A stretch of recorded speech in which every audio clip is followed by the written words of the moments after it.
Hey, it's the sisters here. Welcome to our very first episode of the First Gen Sisters PourCast.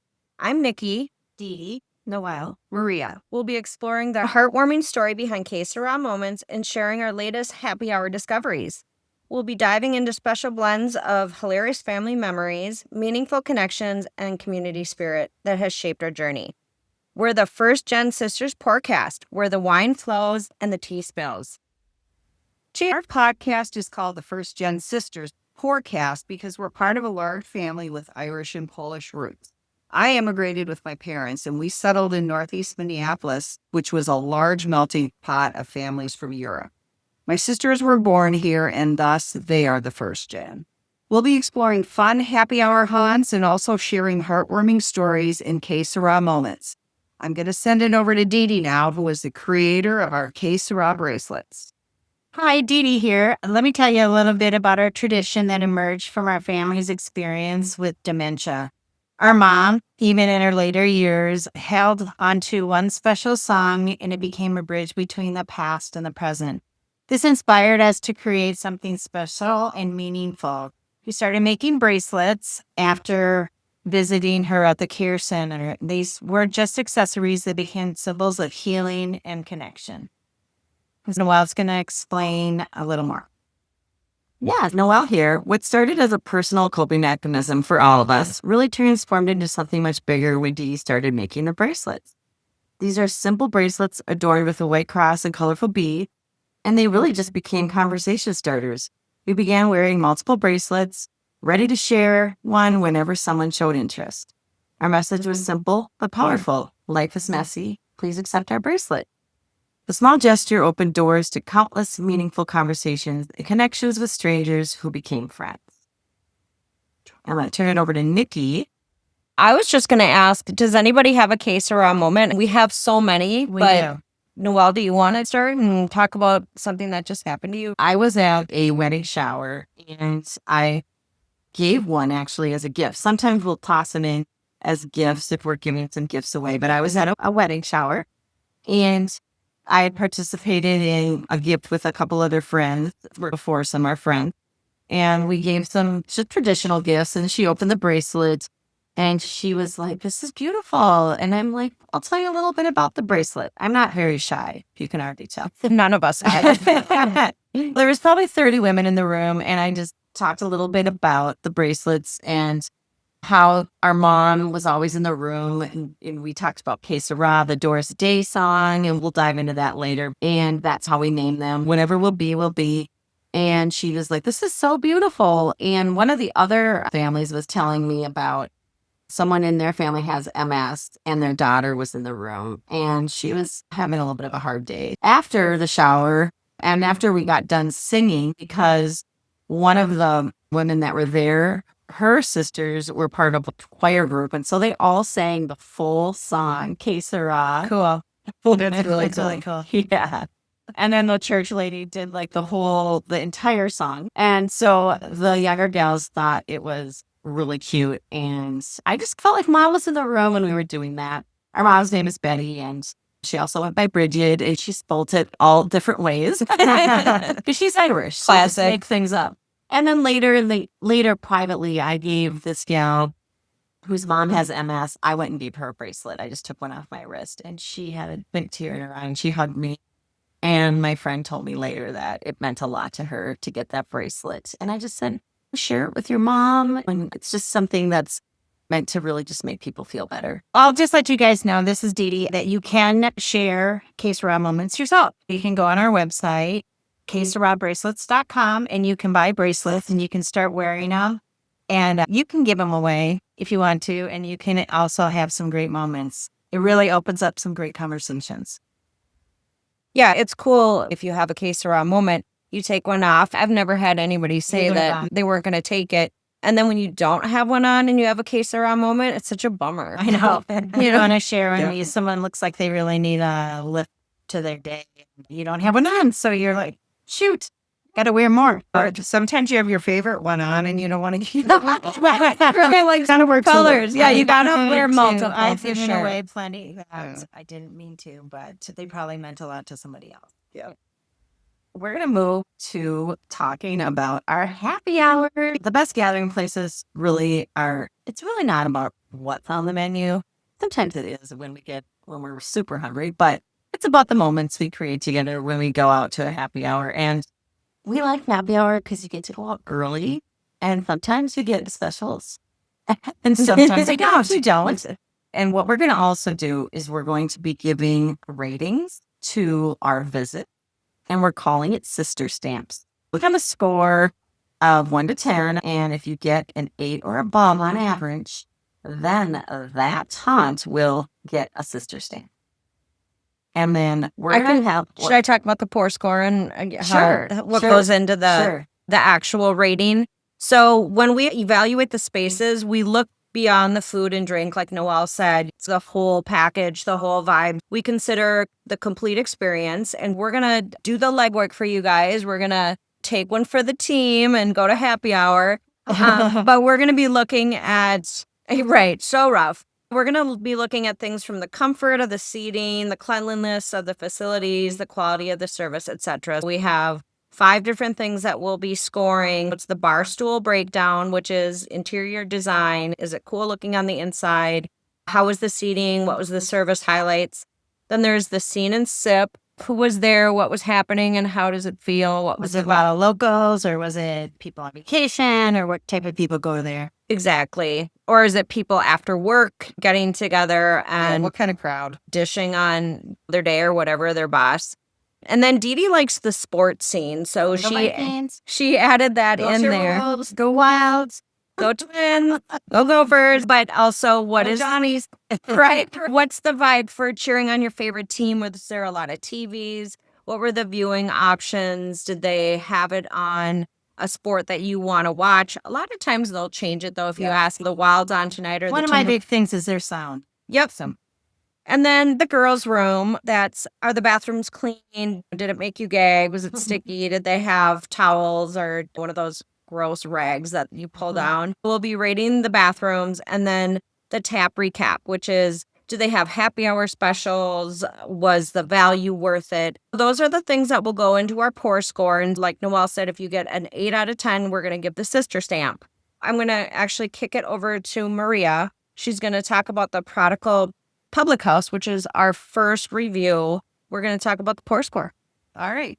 Prodigal Public House is in Southeast Minneapolis.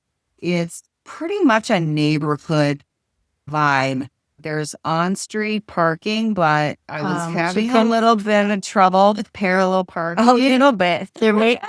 And there's a lot of construction. No, had to get out of the car and move some we had to move construction signs. sign. But anyway, we have parked. Yeah, but anyway, it really embodies a true Irish pub. When you walk in there, it reminded us of our trip to Ireland a few years ago, where there's just so much for the eye to look at. Signs everywhere, fancy chandeliers, pictures. And I would say in Polish, is a lot of Prodigal. A lot of Prodigal. And we started out with Guinness, which was great because they actually had it on tap. Noelle was happy. We don't get that. Yeah, to have it on tap, that's really a good idea. Yeah, it was awesome. And I would say the service that we got was fantastic. Yeah, he was. What was that guy's name again? Squirrel. Yeah. Squirrel was running around. We did get there at 4 right when they opened, so there wasn't a lot of staff on. I think there was cooks and stuff in the kitchen that we didn't see, and the food, amazing.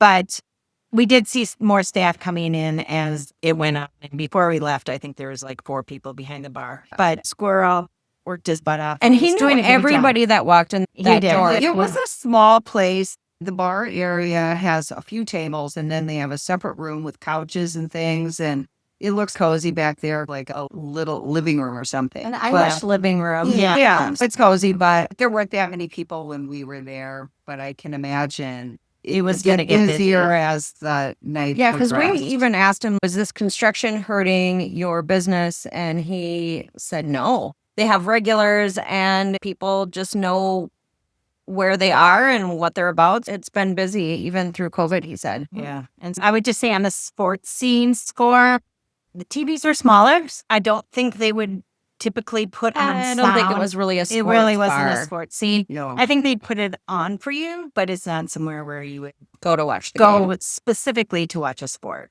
The bathrooms, they're Co-ed. co-ed bathrooms. Other than that, But it was a onesie. you lock the door, of course. Yeah. But it was fine. I would just say, fine, nothing. Yeah. Nothing fancy. It was clean enough. It was 4:00, so we were probably the first ones to use it. Oh, and they open at 4. But Yeah. they're not open for Right. lunch. No. No. North Him. So then the tab, there was no happy hour specials. No. But was it reasonable? I felt like it was. It was really reasonable. I think With tip, we were around $35 a piece. And we shared, we split, and the bar stool, I need a chair with a back on it. We all need a back. We actually did find We're all- the backs on them, and that was good.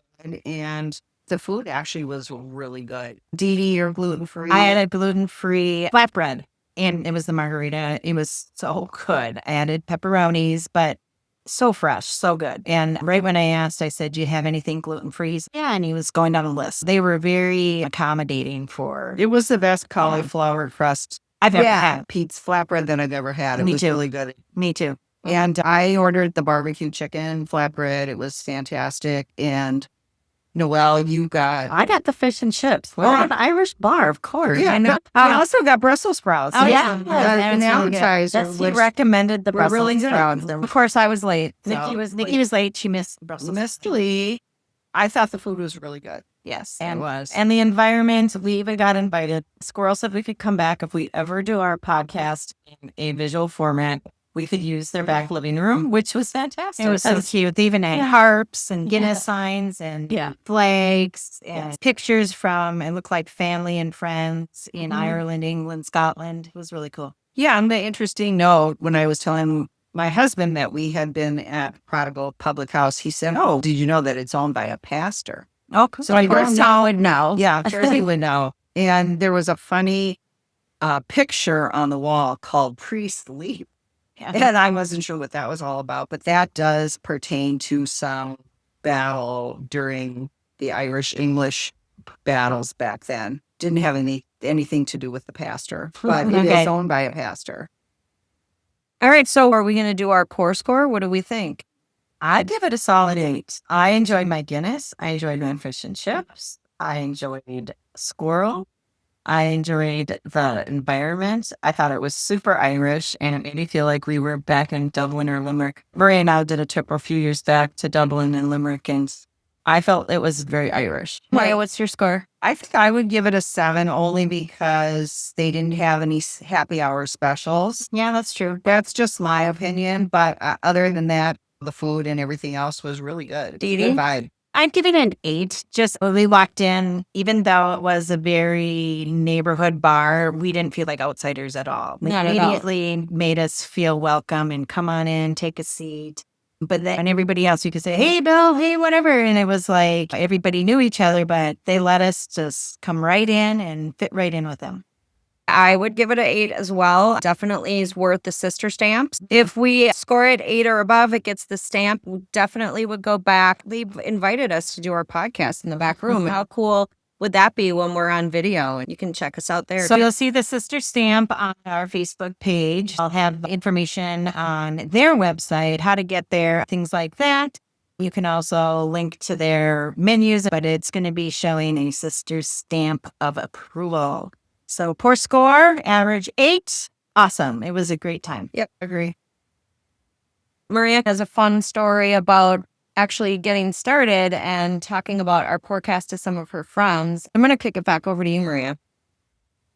I was sitting around with some neighbors and former neighbors, and the subject came up of our PourCast, and everybody was very curious as to why we were doing this. And they asked if when this genesis or this idea came up, if maybe there was a lot of poured wine.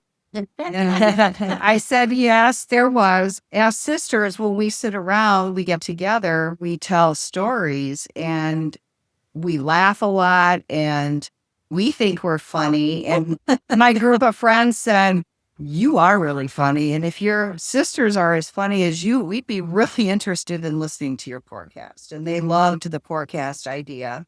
I think we Here have we are. some interest, and here we are. Yeah, and we'll drinking tea once in a while too. October is a big month in our family. We have a lot of celebrations. Anniversary and birthdays. This is Noel, so naming my birthday month. I have a big birthday this year. I won't drop the number, but I'm 60. Hey! But long story short is we always sit around when we get together to drink wine or tea, and we talk a lot about my mom's stories. And so if somebody says, remember the golf cart incident? We die. We die laughing. Yes. It was a few summers ago. It still rings true. Right. At the Gross Golf Course in St. Anthony Village. Yes, that's the actual name, Gross Golf Course. Francis A. Gross was his name. We went golfing that day, and it was a really nice October day. And our mom was doing really well then. She was living on her own. She's like, I want to come along with you guys. And so she was still driving and all sorts of things. She was still independent living. She was with me. She's never once in her life been on a golf course, but we were like, okay, come on, you and your new funky Skechers shoes. All I said was, what the hell are those spring shoes mom's walking They were in? weird. They rocked, and they had springs on. Not safe for seniors. No, Let's just say. really, honestly. Yeah. She comes with us to go golfing, and she's riding in Maria's cart, and the guys golf ahead of us, and it's the girls behind them. So you guys scoot ahead of us because we have way more fun than them anyways. And, Of course. And so Maria's like, hey, Mom, Oh can you my scooch gosh. the golf cart up a tiny bit? She was shipping or something. And my mom literally puts the gas down and goes right through the sand trap, brushed up against this tree. Running so fast, and all I could think of was, well, once I knew she was going to be okay, I wish we would have had a video camera. 'Cause I feel like we would have won $10,000 on America's Funniest on video. It was terrifying. That sand trap.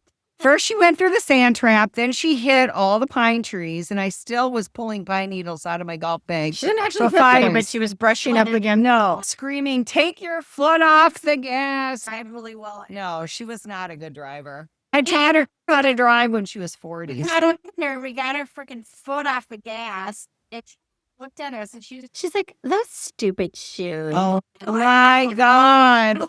And the guys ahead of us were looking at us like, is there something should we call the police or should we call? We don't know what's happening. We're running and it was I hysterical. couldn't look at you. I was laughing so hard, I was crying. Once we knew she was fine, Yeah. we still can just say, how a mom on the golf course. Well, You know? yeah, when we're golfing, we'll just bring it up every so often I because still, I can see it hear too. Just rattling through the sand trap. And I'm thinking it's all my fault. If she like tips that thing over, it's all my Oh, fault. thank God there was no rangers on the golf. Oh my gosh. Wait for the sand. We were the last people on the course. I don't think there was anyone behind us to watch this whole thing, but Oh my God. I do wish we would have Oh my videotaped God, it that because was so fun. I think rather than calling this one the Prodigal, we should call it those stupid shoes. And my mom always had this way of when she thought something was funny, she would grab her nose and laugh. Silent laugh. Yeah. the silent laugh. And we So- Oh God, we laughed so hard. It's kind of like a really good way to start and remember our mom. Our mom passed away in January of this year, of 2025, at the age of 91. We're going to do a lot of Betty stories. Funny Betty. Yeah. Yeah. So we're going to do a lot of Betty or Bridget stories and talk about how much she made us laugh and enjoy life and the grandkids and everything. That So was funny too. One story. when we get to the Polish side, don't even get us Oh, sorry. started. Because of our European background, we have a lot of funny stories about our mom, our dad, the way we grew up all through Northeast Minneapolis and all the places we've scattered to with our own families around Minnesota and beyond. But we have a lot to share and we're super excited to get things moving. And we're really happy that we completed our first podcast / PourCast. And I would definitely say we've got some great stories. We were that, I don't know if I want to say weird, but we were definitely that family that We were was weird. foreign. Had a lot of kids, went to church all the time. I think it'll be interesting for people to take a peek inside what was really going on. If you had fun with us, we're going to be sharing a lot more stories. Like everybody said, we'll probably dig in deeper to some of the happy hour places that we've been and laugh along with us. Please share our podcast with your friends. And then also, if you have any suggestions or you want us to check out a happy hour spot for you, Let us know in the comments. You can contact us at our email that will be on our website. Let us know where you want us to go, and we'll do our pour score and see if it gets the sister stamp. And then Dee Dee is going to give you more information about our website and where also you can find our bracelets. We are First Gen Sisters PourCast.com. You'll be able to find us there. Links to Que Sera bracelets if you do want to do the Que Sera moments also on our website. And you can also DM us there and we can share some of your Que Sera. Yeah, no, that'd be really fun On to our share podcast, some of it'd be your, fun. yeah. And I'm sure we'll have guests and adding people Yeah. in. And we will actually be getting our second generation children to say the stories, and we'll cross our fingers they don't say anything we don't want them to. But we can edit it out. Until then, Thanks for joining us for the First Gen Sisters Podcast, where the wine flows and the tea spills. We'll see you next time. Cheers.